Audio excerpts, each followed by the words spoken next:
Hello ನಮಸ್ಕಾರ ಎಲ್ರಿಗೂ welcome back to my mini vlog. ಕಾಲೇಜಿಗೆ ಟೈಮ್ ಆಯಿತು ಅಂತ ನಮ್ಮ ಮಮ್ಮಿಗೆ ಬಾಯ್ ಹೇಳಿ ಬಸ್ ಸ್ಟಾಪ್ಗೆ ಹೋದ್ಮೇಲೆ ಗೊತ್ತಾಯಿತು ಅಲ್ಲಿ ಡೈರೆಕ್ಟ್ ಬಸ್ ಮಿಸ್ ಆಗಿತ್ತು ಅಂತ.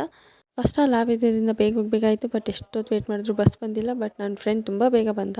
ಲ್ಯಾಬ್ ಎಲ್ಲ ಅಟೆಂಡ್ ಮಾಡಿ ಇನ್ನೊಂದು ಕ್ಲಾಸ್ ಇತ್ತು. ಸೊ ಆ ಕ್ಲಾಸಿಗೆ ಬಂದಮೇಲೆ ಗೊತ್ತಾಯಿತು ರೋಶ್ನಿ ಏನೋ ವಾಟರ್ ಬಾಟ್ಲಲ್ಲಿ ಏನೋ ಮಾಡ್ಕೊಂಬಂದಿದ್ಲು. ನಾನು ಯಾರ ಮೇಲಾದರೂ ವಾಟರ್ ಹಾಕಬೇಕು ಅಂತ ಟ್ರೈ ಮಾಡಿದೆ, ಅದು ಸಕ್ಸಸ್ ಆಯಿತು. ಲಾಸ್ಟ್ ಕ್ಲಾಸ್ ಅಟೆಂಡ್ ಮಾಡಿ ನಾವು ಕೆಳಗೆ ಬಂದಮೇಲೆ ಇಶಿಕಾ ಅವ್ರ ಅಮ್ಮ ಫೋನ್ ಮಾಡಿ ನಮ್ಮನ್ನೆಲ್ಲ ಮನೆಗೆ ಕರೆದಿದ್ರು. ಸೊ ನಾವು ಇಶಿಕಾ ಅವ್ರ ಮನೆಗೆ ಹೋಗ್ತಾಯಿದ್ವಿ. ಆನ್ ದ ವೇ ಹೋಗ್ತಾ ನನ್ನ ಸ್ಕೂಲ್ ಫ್ರೆಂಡ್ ಸಿಕ್ಕಿದ್ರು. ಸೊ ಅವ್ರಿಗೊಂದು ಹಾಯ್ ಹೇಳಿ ನನ್ನ ಫ್ರೆಂಡ್ ರೋಶ್ನಿ ಬೇಡ ಅಂದರೂ ಹೋಳಿ ಹಚ್ಚಿದ್ಲು. ಇಶಿಕಾ ಅವ್ರ ಮನೆಗೆ ಹೋಗಿ ಡ್ರೆಸ್ ಚೇಂಜ್ ಮಾಡಿ ಆಮೇಲೆ ಹೋಳಿ ಆಡೋಕ್ಕೆ ಸ್ಟಾರ್ಟ್ ಮಾಡಿದ್ವಿ.